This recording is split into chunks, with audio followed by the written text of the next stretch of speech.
Friends, Nandamuri Balakrishna అభిమానులు మొదటిసారి ఈ ఛానల్ను చూస్తున్నట్లయితే ఈ ఛానల్ను సబ్స్క్రైబ్ చేసుకోవాలని కోరుకుంటున్నాను. ఎందుకంటే బాలయ్య సినిమాల గురించి ఏ చిన్న అప్డేట్ వచ్చినా ఈ ఛానల్లో అప్డేట్ చేశాను. మీకు డైరెక్ట్గా నోటిఫికేషన్ రూపంలో రావడం జరుగుతుంది. ఈ ఛానల్ గ్రోత్ కూడా పెరుగుతుంది. ఈ ఛానల్ను సపోర్ట్ చేయాలని కోరుకుంటున్నాను. అలాగే ఈ వీడియోను మొదటి నుండి ఎండ్ వరకు చూడండి, లేకపోతే అర్థం కాదు. నటసింహ నందమూరి బాలకృష్ణ సంక్రాంతికి నటించిన చిత్రం డాకు మహారాజ్ జనవరి 12న విడుదలైన ఈ సినిమా మంచి టాక్ తెచ్చుకొని భారీ విజయాన్ని సాధించింది.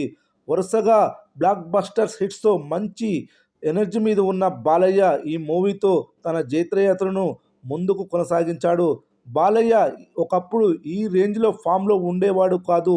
2-3 ఏళ్లకు ఒకసారి ఒక విజయంతో సరిపెట్టుకునేవాడు. పోయిన 2 దశాబ్దాలలో అఖండ సినిమాకి ముందు తీసిన మూవీలలో కేవలం సమరసింహారెడ్డి, నరసింహనాయుడు, సింహ, లెజెండ్ వంటి చిత్రాలు ఘన విజయాలు మాత్రమే సాధించాయి. కానీ ఇప్పుడు కేవలం 4.5 ఏళ్లలోనే 4 వరుస బ్లాక్ బస్టర్స్ సాధించి తన సత్తాను, స్టామినాను చాటాడు. సీనియర్ హీరోలలో వరుస హిట్ల రికార్డును తన ఖాతాలో వేసుకున్నాడు. డాకు మహారాజ్ సినిమా బాలయ్య కెరీర్లో కొన్ని రికార్డులను క్రియేట్ చేసింది. బాలయ్య కెరీర్లో ఎక్కువ కలెక్షన్స్ వసూలు చేసిన సినిమాగా, అలాగే ఎక్కువ ఓపెనింగ్ కలెక్షన్స్ వసూలు చేసిన సినిమాగా డాకు మహారాజ్ మూవీ నిలిచింది. 82 కోట్ల ప్రీ రిలీజ్ బిజినెస్ చేసిన ఈ సినిమా 98 కోట్ల షేర్ వసూలు చేసింది. డాకు మహారాజ్ 16 కోట్ల థియేట్రికల్ లాభాలను తెచ్చిపెట్టింది. ఫైనల్ రన్లో 200 గ్రాస్ వసూలు చేసింది. ఇక ఈ సినిమా ఓటీటీలో తుఫాన్ సృష్టించింది. నెట్ఫ్లిక్స్లో 18 దేశాల్లో ట్రెండ్ అయింది. ఇప్పటి వరకు 84 మిలియన్ల వ్యూస్ను సాధించింది. నెట్ఫ్లిక్స్ ఓటీటీకి భారీ లాభాలను తెచ్చిపెట్టింది. ఇక ఈ మూవీ 11 సెంటర్లలో 50 రోజులు కంప్లీట్ చేసుకుంది.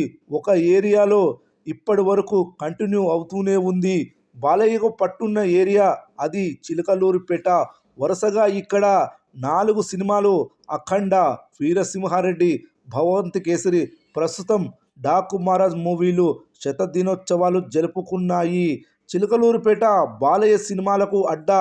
ఇక్కడ 15 సినిమాలు బాలయ్యవి శతదినోత్సవాలు జరుపుకున్నాయి.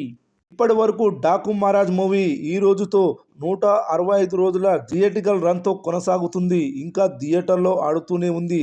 సిల్వర్ జూబ్లీ వైపు పరుగులు పెడుతుంది. చిలకలూరిపేటలో సిల్వర్ జూబ్లీ ఆడితే 3 సినిమాలు సిల్వర్ జూబ్లీ ఆడిన ఏకైక హీరోగా బాలయ్య రికార్డు సృష్టిస్తాడు. ఇప్పటి వరకు 2 సినిమాలు సిల్వర్ జూబ్లీ చిలకలూరిపేటలో ఆడాయి. ఒకటి సమరసింహారెడ్డి, 2 భగవంత్ కేసరి. ఈ సినిమా చూస్తుంటే చిలకలూరిపేటలో ఖచ్చితంగా సిల్వర్ జూబ్లీ కంప్లీట్ చేసుకుంటుందని తెలుస్తుంది.